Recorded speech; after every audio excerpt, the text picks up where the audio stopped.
What if we told you that one of Africa's least affluent nations has just miraculously wiped out a jaw-dropping 40% $4.79 billion in debt without any help from the West? It might sound like a tall tale, but Burkina Faso is flipping the script, boldly stating that it doesn't need Western assistance. This lesser-known nation is showing the world how to break free from the shackles of Western financial aid. So the burning question is, why do we persist in thinking that Africa can't stand on its own 2 feet? The West argues that Africa is too dependent, yet Burkina Faso is proving them wrong by clearing its national debt all by itself. Can you believe it? A country often labeled as one of the poorest in Africa is taking control of its financial future alone. But how did they pull this off? Let's find out more. In 2024, when Dr. Apollinaire Tamela, the Prime Minister of Burkina Faso, announced a repayment of $4.79 billion in domestic debt, the world sat up and took notice. There was no rescue from the IMF, no loans from the World Bank, and certainly no handouts from Western nations. It was an act of financial defiance, a bold declaration that Burkina Faso was no longer playing by the rules of the international financial system.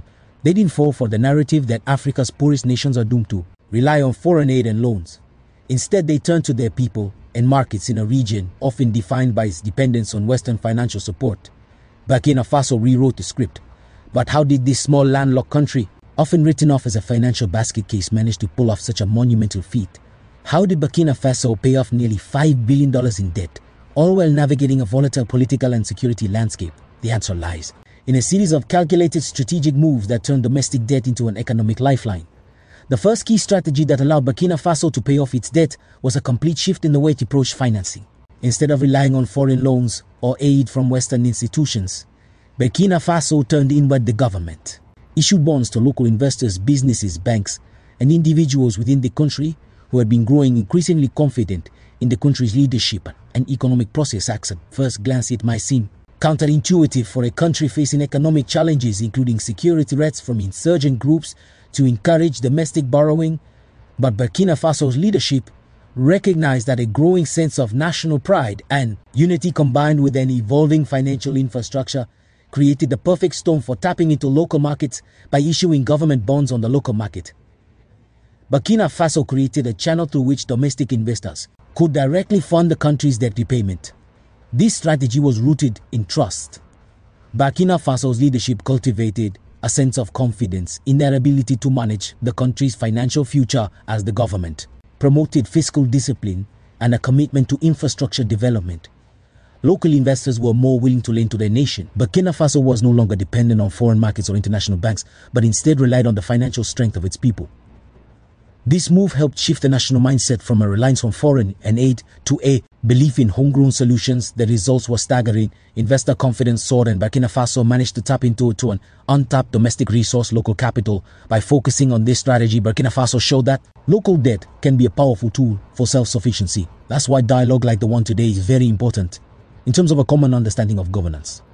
The attitude of adult supervision has to be left in the past. One of the most impressive aspects of Burkina Faso's debt repayment strategy was the government's ability to maintain investor confidence despite the country's turbulent political and security environment. The threat of terrorism and the ongoing conflict in the Sahel region had put significant strain on the country, yet Burkina Faso's leadership navigated these challenges with skill, maintaining a stable financial environment that allowed them to continue issuing bonds and raising funds domestically in a country where instability often leads to economic flight, where investors typically flee in fear of conflict. Burkina Faso did the opposite. The government took steps to ensure that its bond market remained attractive to investors. The Prime Minister and his team emphasized transparency, clear fiscal management, and a commitment to reducing the national debt. They proved to investors that even amid the crisis, Burkina Faso had the resilience and determination to weather the storm. Another factor that helped build investor confidence was the country's strategic use of its natural resources, with mining being one of Burkina Faso's main economic drivers. The government was able to leverage the revenues from its gold industry to back up its domestic IC debt. This gave investors an additional layer of security, knowing that the government had valuable resources that could be tapped into if necessary in the face of external pressures.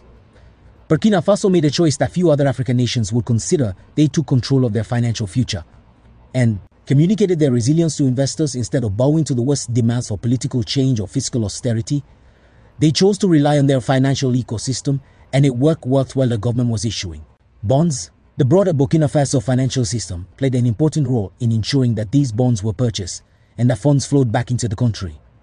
Burkina Faso took active steps to mobilize local savings banks. Pension funds and businesses were encouraged to invest in government bonds, which provided a safe and profitable return while also supporting national debt repayment. The private sector also played a crucial role with growing stability and a positive outlook on the government's financial strategy. Local businesses began to invest in the nation's infrastructure projects and domestic bonds. By working closely with the private sector, Burkina Faso was able to channel private capital into projects that benefited both the businesses and the broader economy. This public-private partnership helped create a sense of shared responsibility for the country's economic success. At the same time, Burkina Faso's financial sector took steps to deepen its market. New financial products like bond options were introduced to attract a broader range of investors.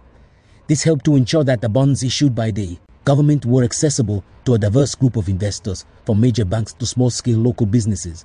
As a result, more money flowed into the country's debt repayment effort, enabling Burkina Faso to stay on track to pay off its obligations without relying on the West paying off for $4. 79 billion debt doesn't just require managing the books, it requires creating conditions for sustainable long-term economic growth, Burkina Faso understood. This and made strategic decisions to use the funds raised from domestic debt not only to pay off current debt, but also to fund long-term projects that would enhance the country's economic resilience. The government focused on improving infrastructure, especially in key sectors such as transportation, energy, and mining. By reinvesting in the country's physical and economic infrastructure, Burkina Faso was building a foundation for future growth. This infrastructure development was not only crucial for internal economic growth, but also to enhance the country's attractiveness to foreign investors, those looking for a stable, growing economy in West Africa. By focusing on these long-term projects, Burkina Faso demonstrated that paying off debt wasn't just about clearing past obligations, it was about investing in a future where the country could stand on its own without needing to rely on foreign lenders. This forward-thinking approach allowed Burkina Faso to move from merely surviving to thriving. The national debt wasn't just paid off, it was a catalyst for new economic opportunities. Burkina Faso's success is more than a financial achievement. It's a bold statement about Africa's future by paying off its domestic debt. Through strategic moves and local investment, the country has proven that it doesn't need the West to thrive. This isn't just a financial success story, it's a story of economic independence. Burkina Faso took a chance on its people, its markets, and its resources. Instead of leaning on international institutions or begging for aid, the government relied on its domestic strength. They used local capital, built investor confidence, and reinvested in the country's long-term growth, and in doing so, they set a new precedent for Africa's economic future. Burkina Faso is challenging the status quo. They've shown the world that African nations have the tools, resources, and resilience to overcome the reliance on foreign debt. Now the question remains, if Burkina Faso can do it, why aren't other African nations following suit? But here's the question that everyone's asking. Did Burkina Faso get any help from the West during this time of need? The reality might shock you instead of the typical support you'd expect. In a crisis, the West, led by the European Union and various Western powers, turned its back on Burkina Faso.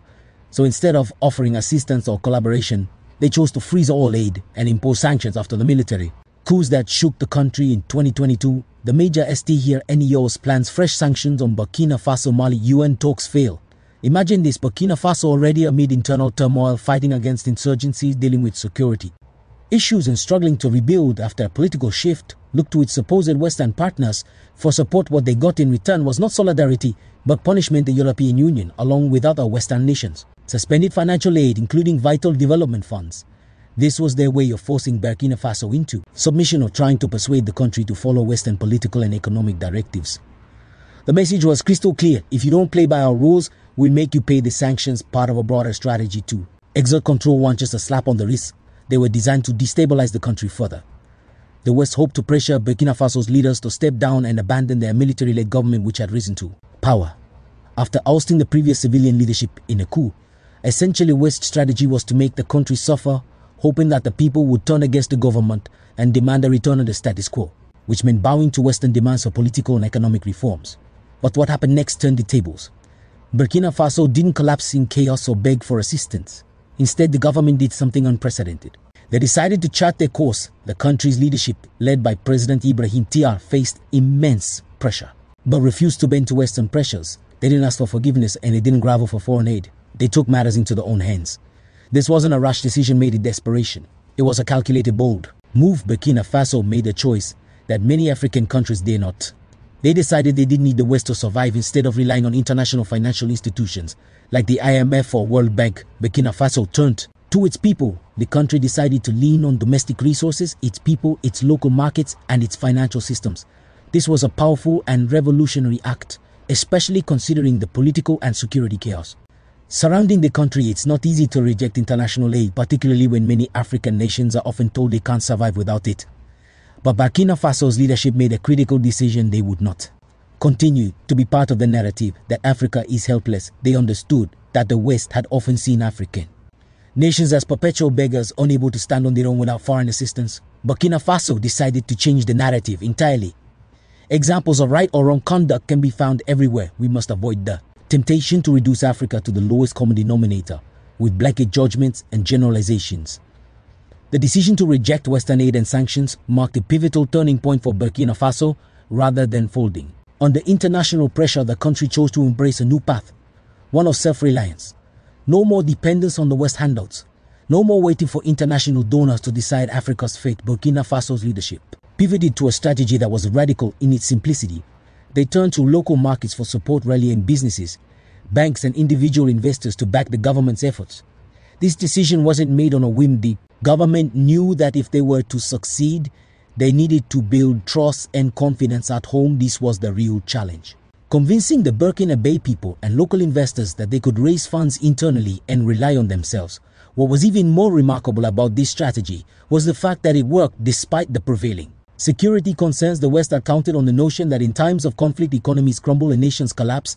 They thought Burkina Faso would be begging for their help within months, but the opposite happened. Local markets and businesses, despite the security threats, rallied behind the government's vision. Even with the pressure of foreign sanctions, Burkina Faso managed to raise significant capital from local investors, thus avoiding the typical reliance on Western creditors or foreign investors.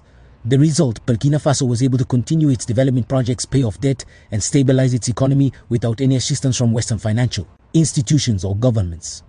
Burkina Faso's success wasn't just about surviving without Western aid, it was about thriving on its terms. The West had underestimated one key factor: the power of African self-determination. Burkina Faso's leadership showed that African nations have the power to make their own decisions and manage their finances. Without bowing to foreign powers, they demonstrated that Africa does not need to be beholden to Western countries or financial institutions for survival. Instead of seeing African nations as helpless or dependent, the West should recognize the potential of African nations to drive their economic growth. Burkina Faso has proven that with the right leadership, political will, and local resource mobilization, African countries can make bold moves that lead to true economic sovereignty. It's a stark contrast to the typical narrative that has been pushed for years, one where Africa is painted as always needing help, always struggling to meet basic needs, and always is dependent on the West for everything. But Burkina Faso, by taking a stand against Western pressure, has completely shattered this stereotype. They've shown that when African nations take control of their economies and resources, they can achieve financial independence without the need for Western aid. This success isn't just a win for Burkina Faso, it's a message to the rest of Africa. You don't need to ask for permission to thrive. The question now becomes why are so many other African countries still holding on to Western aid as if it's their lifeline? Why do many African nations continue to perpetuate the narrative of dependency, waiting for Western powers to provide a handout? The truth may be uncomfortable for many, but the answer is clear. It's a cycle that benefits the West more than it benefits Africa. For years, the West has created a system that allows it to extract vast amounts of wealth from Africa, all while keeping African nations dependent on foreign loans and aid. The narrative of Africa as a continent in need is not a coincidence. It's a strategy. Western financial institutions and governments have long profited from Africa's dependency. From debt repayments to the profits made by multinational corporations, the West continues to profit off Africa's resources, both directly and indirectly. But Burkina Faso has shown that this cycle doesn't have to continue.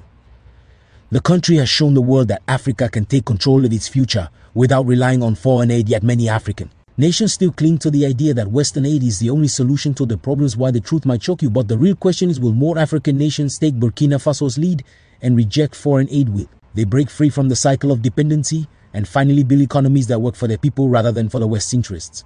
Burkina Faso's success isn't a fluke, it's a blueprint for financial sovereignty. The truth is that other African countries can follow suit. Yes, it's hard, yes, it's risky, but the reality is that Africa has the resources, the talent, and the potential to fund its development. The key is focusing on local solutions by building local markets, tapping into domestic debt, and fostering investor confidence. African nations can start to reduce their dependence on the West, But the real challenge here is mindset. Many African nations still believe that they must rely on Western countries for survival. But as Burkina Faso has shown, this isn't true. Countries like Nigeria, South Africa and others with economic power can break free from the cycle of foreign debt and start funding their development. The question is, why hasn't it happened yet? Why are African leaders still bowing to Western pressure and asking for financial assistance that only perpetuates the cycle of dependency? The solution is clear. Turn inward, invest in the people, the markets and the resources you already have. It's time for Africa to stop relying on handouts and start building a self-sufficient future. So will the rest of Africa continue to play by the West's rules, or will they step up and break free from the cycle of dependency?